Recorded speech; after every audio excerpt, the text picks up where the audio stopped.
Using the James Webb Space Telescope, astronomers have spotted 6 massive galaxies, and they date back to within 500 and 700 million years after the Big Bang.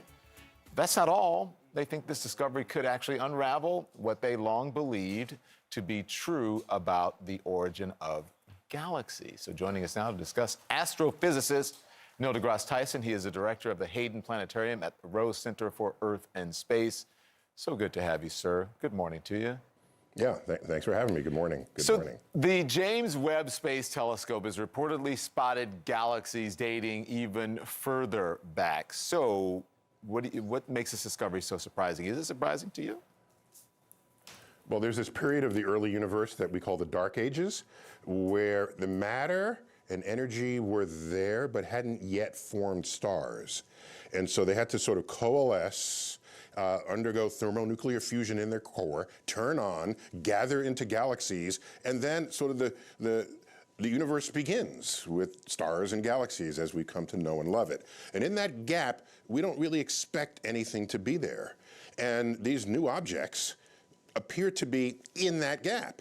And so this would completely force it to completely rethink what's going on back then. By the way, the James Webb Telescope was designed precisely for this purpose, to help us understand the origin of galaxies. So we shouldn't be surprised that we're surprised. Just put that out there. All right, you said rethink what's going on back there. So what's the rethinking? What are you thinking now, having gotten this new information? I don't know. Wait, you're the astrophysicist and you don't know? That's why we have you here, Neil deGrasse Tyson. The whole point of doing research on the frontier is you're stepping into places where no one has stepped before. Right. The whole concept of the James Webb Space Telescope was to see the universe the way no previous telescope had ever seen it. So some things you'll verify that you expect to be there, but you also expect to make discoveries that nobody ordered. And then, yeah, we got to go in and say, what's going on? And yeah, there's nothing wrong with not knowing. Okay. This is part of how we live. All right, well, let me tell you, this is one of the co-authors of this study said, and this is in a statement, and I quote here, it says, "It turns out we found something so unexpected, it actually creates problems for science. It calls the whole picture of early galaxy formation into question." So again, go on. Just to be clear, okay, so let me reword that, okay? I respect how that's stated, but let me reword it. You discover something new, it doesn't create a problem so much as it creates excitement. A new understanding of the universe. We delight in this. It's not like we're all sitting back with our legs up on the table saying, basking in the knowledge of the universe that we have command over. No, we are always at the drawing board. And to people say, scientists will have to go back to the drawing board, we're always there. If you're an active research scientist, that's where you live. And you are befuddled daily. Plus, of course, the universe brims with mysteries. So, like I said, by the way, we need better data. There's a whole other wave of data you can obtain on this, and that's spectra, where you take the light and analyze what comprises it. And from that, you can learn how fast it's moving, where it is in the expansion model of the universe, what chemistry is going on in it. That's another layer of discoveries, which might tell us, no, we're misidentifying it in this stage of discovery. So a lot can happen. So just watch this space, literally and figuratively. And a lot is happening right now, especially with my sleep-deprived mind. I'm like, wait a minute, this is a lot in the morning, so I need another sip of coffee here. Okay, let me ask you this. Everything that you're saying, to be clear, we're not abandoning, are we, existing models about how galaxies form and evolve yet, right? Well, we might have to. Yeah, but that's okay. That's not a bad day. That's a great day for science, if and when that happens. But so you don't want to jump to conclusions before you get even better data. Often on the frontier, conflicts and problems resolve once you get better data. And like I said, spectra is how we actually decode the universe. These pretty pictures, they're fine, but behind closed doors, we are analyzing spectra.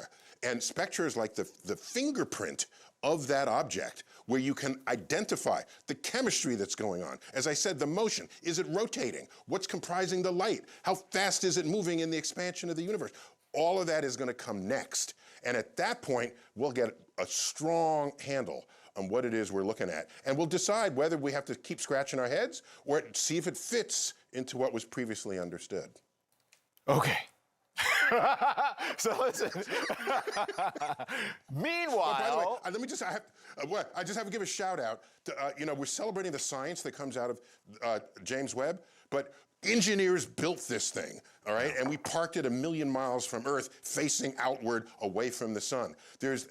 Nobody ever interviews the engineers, and I just want to have to give them a shout out for what they accomplished to enable and empower the science that we dreamed up that we would be discovering. And shout out it's a complete collaboration.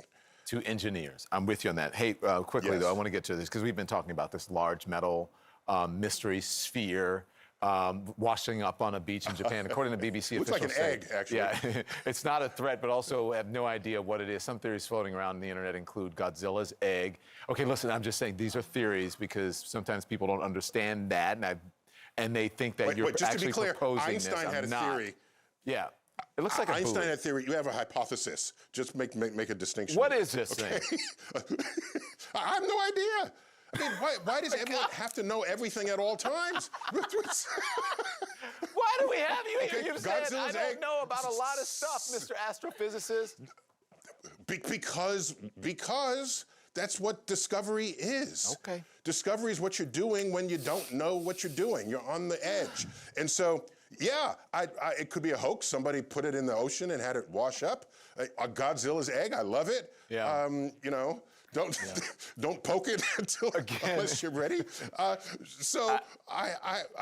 be delighted when we learn what it is. It's probably something prosaic, unfortunately. Okay. All right. Well, But people's imaginations just run wild, and that's fun. That makes great fiction and science fiction stories. But usually, it's something less interesting than your imagination. I gotta run. Again, I'm not proposing that. I'm just saying what people are proposing. So don't get it twisted, as has happened to me before. I want it to be Godzilla. That'd be so fun. Thank that you. would be great. Okay.